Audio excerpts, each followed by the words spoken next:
जब रात की अंधेरी छाया धरती पर छाई होती है तो उसके साथ ही एक अजीब सी भयानकता भी आती है। गांव के पास एक जंगल में एक पुराना हवेली था जिसे लोग अंधेरे की निगाह से देखते ही डरकर भाग जाते थे। वहां की कहानी एक भयानक रात की है। जंगल की घनी जंगली वनस्पति में गुम होकर एक लड़की ने रास्ता खो दिया।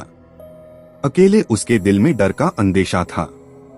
उसने हवेली की ओर देखा और वहां का लक्ष्य बना लिया। वहां पहुंचते हुए उसने देखा कि वहां पर एक पुराना हवेली खड़ी है।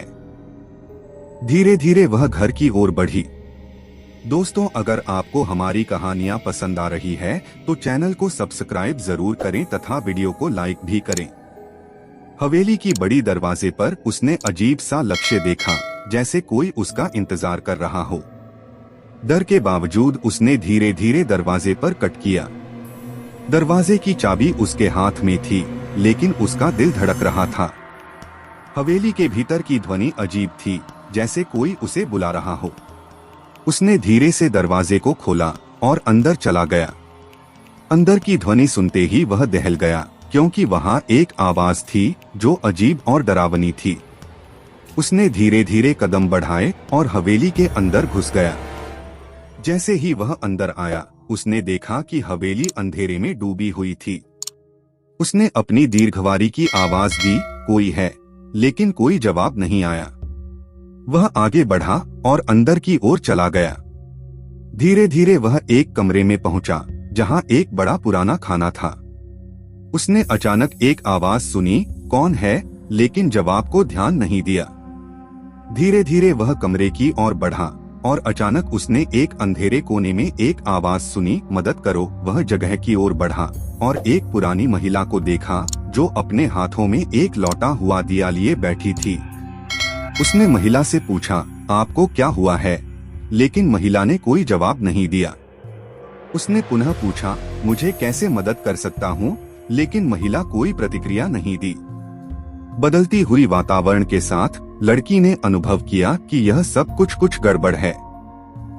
वह जल्दी से वहां से बाहर निकलने का निश्चय किया, लेकिन जब वह वापस जाने के लिए कमरे की ओर मुड़ी तो उसने देखा कि महिला का चेहरा एक डरावना चेहरा बन चुका था। उसने धीरे धीरे पीछे हटकर देखा कि सारा कमरा अब खाली है और कोई भी नहीं है। लड़की ने भागने का निर्णय किया, लेकिन जब वह हवेली की बाहर दिशा में बढ़ी तो उसने देखा कि दरवाजे पर कुछ लिखा हुआ है। अब तुम्हें भी हमारी संगिनी बनाया जाएगा, लिखा था। वह डर के मारे चिल्लाई, लेकिन कोई सुनने वाला नहीं था। धीरे धीरे वह हवेली से बाहर निकलती चली गई और उसने एक और दुष्टता के बवंडर से बचने के लिए अपनी जान बचाई। रात गहरी हो गई और वह लड़की अब भी उस हवेली की डरावनी कहानी को अपने दिल में लेकर घर की ओर बढ़ रही थी। उसने सोचा कि शायद उसने उसे सपना देखा हो, लेकिन उसकी दिल में डर की एक अजीब सी भावना थी। उसका मन फिर से वही सवाल पूछ रहा था, क्या उसके अंदर वास करने वाले कुछ अजीब से रहस्यमय शक्तियां हैं, या फिर वह सचमुच एक भूतिया घर था जो किसी के लिए संदेश लेने के लिए रुका हुआ था।